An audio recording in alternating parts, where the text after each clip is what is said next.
আসসালামু আলাইকুম deer learner, সবাইকে অনেক অনেক শুভেচ্ছা অভিনন্দন জানাচ্ছি। কেমন আছেন সবাই? আশা করি ভালো আছেন। বেশ কয়েকদিন ক্লাস দেওয়া হয়নি, বিশেষ কিছু ব্যস্ততার কারণে এই সমস্যাটা হচ্ছে, তবে সেটাকে কাটিয়ে ওঠার চেষ্টা করছি। সবাই দোয়া করবেন। So welcome back to all, সবাইকে স্বাগত জানাচ্ছি নতুন ক্লাসে। ক্লাসটা সম্পূর্ণ দেখবেন প্রথম থেকে শেষ পর্যন্ত। অনেকে টেনে টেনে দেখে, ভালো লাগছে না, একটু টান দিল, টান দিয়ে দেখাচ্ছে ইম্পর্ট্যান্ট একটা কথা, ইম্পর্ট্যান্ট একটা বাক্য মিস করে ফেললো।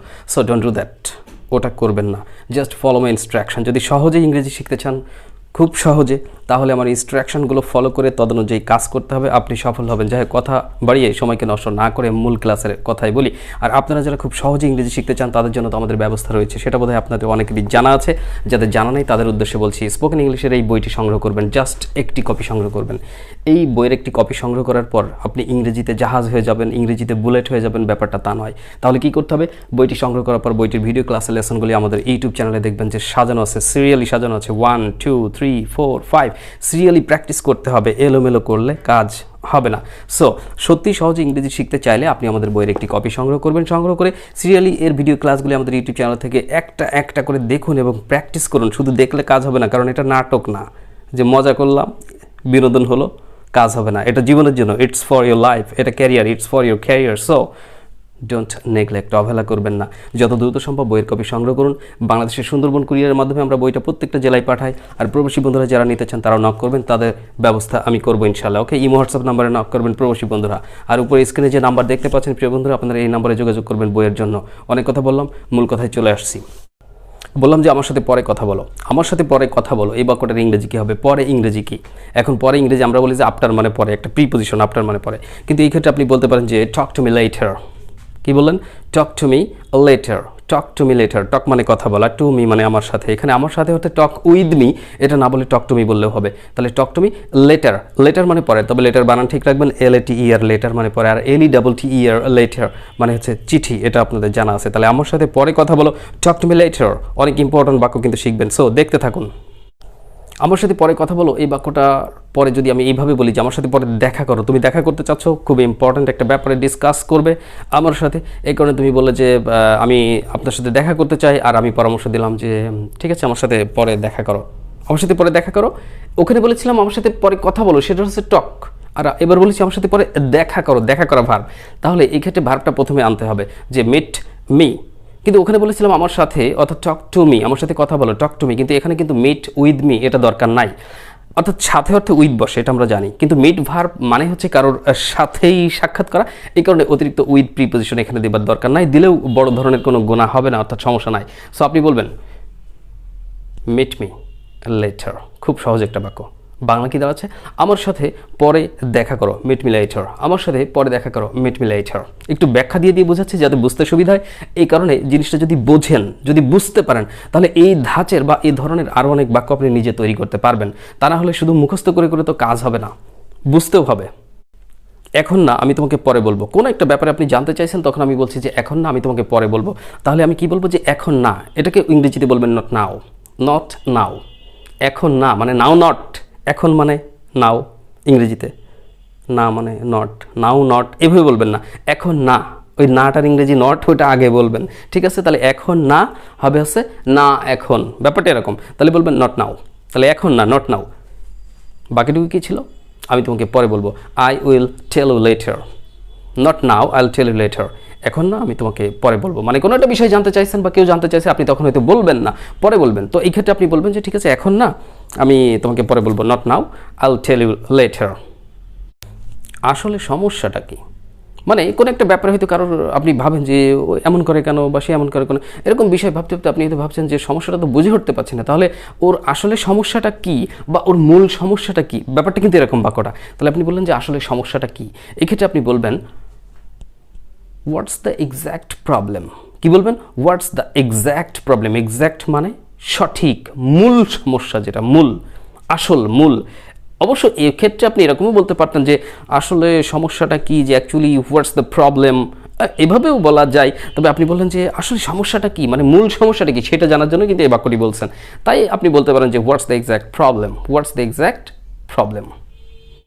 তুমি এখনই শুরু করতে পারো। কোনো একটা কাজের ব্যাপারে আমি হয়তো অনুমতি দিয়ে দিচ্ছি, হ্যাঁ ঠিক আছে তুমি এখনই শুরু করতে পারো। তাহলে আমি বললাম যে you may start now, you may start now, you may start now. তুমি এখনই শুরু করতে পারো। সে ওখানে আছে, আপনি আমার কাছে এসছেন, এসে বললেন যে স্যার মিস্টার রহিম সাহেব আছেন না এখানে?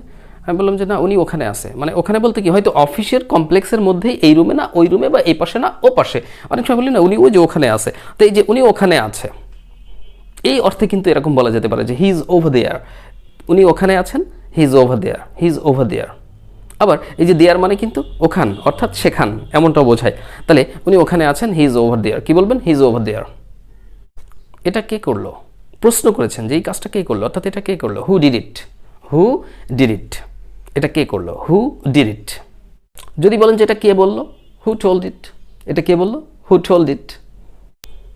তুমি এখনই যাও, প্রয়োজনীয় বিষয়টি, তাই আপনি তাকে বলতেছেন যে তুমি এখনই যাও, গো অ্যাট ওয়ান্স, তুমি এখনই যাও, গো অ্যাট ওয়ান্স। অনেক ক্ষেত্রে আমরা বলি যে গো নাও, এখন যাও, কিন্তু এই এখনই যাও মানে ওই বিষয়টার উপর আরও গুরুত্ব দিচ্ছেন যে দেরি করা যাবে না, তুমি এখনই যাও। সেক্ষেত্রে বলবেন go at once, go at once, go at once, তুমি এখনই যাও। তারা এরকম করছে কেন? আপনি জিজ্ঞেস করেছেন যে ওদের এই ধরনের আচরণ করার বা এরকম করার কারণ কি, তাই আপনি জিজ্ঞেস করছেন যে তারা এমন করছে কেন। ইংরেজিটা বলবেন why are they doing so. এই যে সো, সো মানে কিন্তু সুতরাং হয়, আবার এখানে সো মানে আমরা যে বলি তাই, তাই আমাকে যেতে হবে, so I have to go, এরকম আমরা বলি। আবার সো মানে কি? সুতরাং, সুতরাং আমাকে যেতে হবে, so I have to go, একই কথা, তাই বা সুতরাং। কিন্তু এই সো মানে এমন, এমন, এই যে এমনটা, তুমি কেন এমন করো, তারা কেন এমন করে, এই এমন অর্থেও কিন্তু সো ব্যবহার করা যায়। আশা করি বুঝতে পেরেছেন। তাহলে তারা এমন করছে কেন, বাক্যটা বলবেন যে why are they doing so, why are they doing so, তুমি এমন করছো কেন, why are you doing so, why are you doing so, তুমি এমন বলছো কেন, why are you saying so, মানে এরকম কেন বলছো, why are you saying so. সে মানে বলা, সেই সাথে আইএনজি, খেয়াল রাখবেন। তুমি দাঁড়াও আমি আসছি, হয়তো কোথাও গেছেন কারোর সাথে, তাকে হয়তো বললেন যে তুমি এখানে একটুখানি দাঁড়াও আমি আসতেছি, ঠিক আছে, হয় না যে তুমি এখানে দাঁড়াও আমি আসছি। তাই এই ক্ষেত্রে বলবেন যে স্টপ হিয়ার অথবা স্ট্যান্ড হিয়ার, মানে তুমি এখানে থামো বা এখানে দাঁড়াও। স্ট্যান্ডও বলা যেতে পারে, যেহেতু দাঁড়াও বলেছি, যে তুমি এখানে দাঁড়াও আমি আসছি, তাহলে stand here I am coming back, stand here I am coming back, এইভাবে বলবেন। কি বলবেন? Stand here I am coming back, তুমি এখানে দাঁড়াও আমি আসছি। সেই আসল অপরাধী, কাউকে ইন্ডিকেট করে বলতেছেন যে সেই আসল অপরাধী, তাহলে বলবেন he is the main culprit. ওয়ার্ডটা কি বললাম? Culprit, CULPRIT, culprit. এই কালপ্রিট মানে অপরাধী, ঠিক আছে। এছাড়াও অপরাধী ইংরেজি আরও অন্যান্য শব্দ বলা যেতে পারে, সিনোনিম থাকতে পারে, তো সেই ক্ষেত্রে আপনি আপাতত কালপ্রিট এখানে ব্যবহার করতে পারেন। তাহলে সেই আসল অপরাধী, he is the main culprit, he is the main culprit. তোমার কি অনেকক্ষণ লাগবে? কখনো কখনো কোনো কাজের ক্ষেত্রে আমরা জিজ্ঞেস করি যে তুমি কি অনেক সময় নেবে, বা তোমার কি অনেকক্ষণ লাগবে আসতে, বা তোমার কি কাজটা করতে অনেকক্ষণ লাগবে, এই যে অনেক সময় লাগবে কি না, এরকম অর্থে আমরা জিজ্ঞেস করি। তো আমি বললাম যে তোমার কি অনেকক্ষণ লাগবে, এই ক্ষেত্রে আমরা কি বলতে পারি? এই ক্ষেত্রে আমরা বলতে পারি যে will you take long time, will you take long time, এরকম বলা যেতে পারে। লং টাইম মানে দীর্ঘ সময়। Will you take long time, will you take long time মানে তুমি কি অনেক সময় নিবে, অথবা তোমার কি অনেকক্ষণ লাগবে। দয়া করে একটু তাড়াতাড়ি করো, এই বাক্যটা আমাদের প্রায় ব্যবহার করতে হয় যে তাড়াতাড়ি করো, দেরি করো না, তাড়াতাড়ি। এই তাড়াতাড়ি অর্থে তো আমরা তো ওই যে হারি শব্দটি ইউজ করি, তাই না? ওর সাথে আমরা আপ প্রিপোজিশন ইউজ করি। আর দয়া করে যেহেতু, তাহলে বলবেন যে দয়া করে তাড়াতাড়ি করো, হারি আপ প্লিজ, দয়া করে তাড়াতাড়ি করো, হারি আপ প্লিজ। এই বাক্যগুলো কিন্তু শুধু শিখলে হবে না, আপনি দেখছেন, শিখছেন, মুখস্থ করছেন, বাট ব্যবহার করছেন না, কাজ হবে না। আপনি কিন্তু বাস্তবতার আলোকে ব্যবহার করবেন, এই বাক্যগুলো শিখলেন, শেখার পরে আপনি তো বুঝতে পারবেন যে কোন সিচুয়েশনে, কোন ক্ষেত্রে আমার কোন কোন ধরনের বাক্যগুলো ব্যবহার করা যেতে পারে বা আমি করতে পারি। সেই সিচুয়েশন যখনই সামনে আসবে তখন আপনি এরকম বাক্য টুকটাক ব্যবহার করবেন ইংরেজি, তা নাহলে তো কাজ হবে না। ফলো মাই ইনস্ট্রাকশন, ওনার পরে তুমি যাবে, মানে কাউকে হয়তো আগে আপনি যেতে বলছেন, তারপরে হয়তো বলতেছেন যে ওনার পর তুমি যাবে, তাহলে এক্ষেত্রে আপনি বলতে পারেন যে you will go after him. হ্যাঁ, এভাবে বলা যেতে পারে যে আফটার হিম মানে উনি চলে যাওয়ার পরে তুমি যাবে, বা ওনার যাবার পর তোমার সিরিয়াল, ব্যাপারটা এরকম যে you will go after him, ওনার পর তুমি যাবে, you will go after him, ওনার পরে তুমি যাবে। এটা একটু পাল্টে দিন।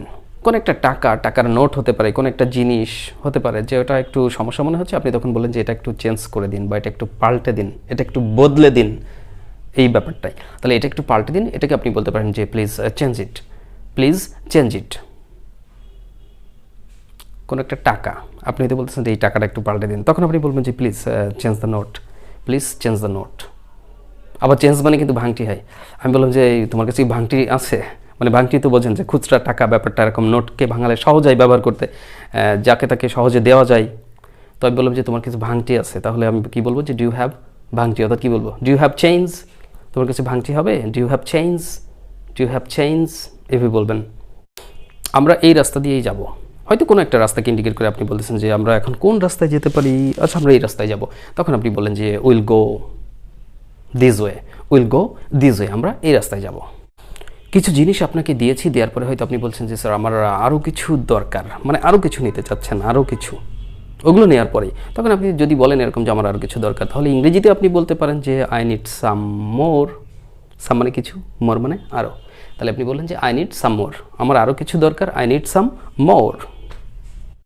তার আজকে আসার কথা, কারোর ব্যাপারে বলতেছেন যে আপনাকে জিজ্ঞেস করলো যে উনি কি আজকে আসবে, তখন আপনি বলেন হ্যাঁ ওনার তো আজকে আসার কথা, তার আজকে আসার কথা, তাহলে বলবেন যে এই যে আসার কথা, যাবার কথা, খাবার কথা, বলার কথা, খেলার কথা, লেখার কথা, এই যে কারোর কোনো কাজ করার কথা, এই ক্ষেত্রে আপনি লাইকলি টু অথবা সাপোজ টু ফর্মটি ইউজ করবেন। কি বলবেন, লাইকলি টু অথবা সাপোজড টু ইউজ করবেন, বাক্যে দেখায়। তাহলে আপনি বলেন যে তার আজ আসার কথা, he is suppose to come today, he is suppose to come today, তার আজ আসার কথা, he is suppose to come today, এভাবে ব্যবহার করতে পারেন। আচ্ছা তুমি কি এটা নিজে করেছিলে, কোনো একটা কাজ, কোনো একটা সেন্টেন্স তুমি লিখছো, কোনো একটা ডিসক্রিপশন তুমি লিখে আমাকে দেখাচ্ছ, আমি দেখলাম যে বাহ এটা তো সুন্দর হয়েছে, লেখাটা পারফেকশন, এখানে পারফেকশন আছে, তখন আমার ভালো লাগছে, আমি তখন হয়তো আবার জিজ্ঞেস করছি এই তুমি কি এটা কোথাও দেখে লিখছো, অথবা তুমি কি নিজে লিখছিলে, মানে বাক্যটা আমি যেটা বলতে চাচ্ছি সেটা হচ্ছে যে তুমি কি এটা নিজে লিখেছিলে, তাহলে কি বলবো, did you write it yourself, তুমি কি এটা নিজে করেছিলে, did you do it yourself. তাহলে এইভাবে যদি কাউকে বলতে চান যে তুমি কি এটা নিজে করেছিলে, তাহলে বলবেন did you do it yourself, did you do it yourself. আর আপনি যদি বলতে চান উত্তরে যে হ্যাঁ আমি এটা নিজে করেছিলাম, তাহলে আপনি বলবেন যে yes I did it myself, I did it myself, আমি নিজেই এটা করেছিলাম। সো ডিয়ার লার্নার্স, বেশ কিছু গুরুত্বপূর্ণ বাক্য কিন্তু শেয়ার করেছি। ভিডিওটি বিন্দুমাত্র ভালো লাগলে প্লিজ একটি লাইক দিয়ে যাবেন, কাইন্ডলি একটু লাইক দেবেন, আপনাদের লাইক কিন্তু আমাদের অনুপ্রেরণা যোগায়, নতুন ভিডিও দিতে আমাদেরকে অনেক উৎসাহ যোগায়। So don't forget to press the like button, একটি লাইক দিবেন প্লিজ, এবং কমেন্ট করবেন, শেয়ার করবেন। আমাদের ফেসবুক পেজ রয়েছে দ্য মেন্টরস টিউটোরিয়াল, আমাদের চ্যানেলের নাম, ফেসবুক পেজের নাম একই নাম, আপনারা জানেন আমি ভিডিওতে বলে থাকি দ্য মেন্টরস টিউটোরিয়াল। আমাদের এই ফেসবুক পেজটি আপনারা ভিজিট করবেন, লাইক দিবেন, সেখানেও অ্যাক্টিভ থাকবেন। এছাড়া আমাদের ফেসবুক গ্রুপ রয়েছে TMT language club, TMT language club, আপনারা স্ক্রিনে দেখতে পাচ্ছেন হয়তো বা টিএমটি ল্যাঙ্গুয়েজ ক্লাব, আমাদের এই ফেসবুক গ্রুপে আপনারা জয়েন করবেন, সেখানে আরও অনেকে মেম্বার্স পাবেন, অনেক শিক্ষার্থীকে পাবেন আপনার মতোই, তাদের সাথে আপনি প্র্যাকটিসও করতে পারেন। প্র্যাকটিসের পার্টনার তো অনেক সময় খুঁজে পান না, সেখান থেকে নিয়ে নেন পার্টনার, আপনি প্র্যাকটিস করেন, নো প্রবলেম।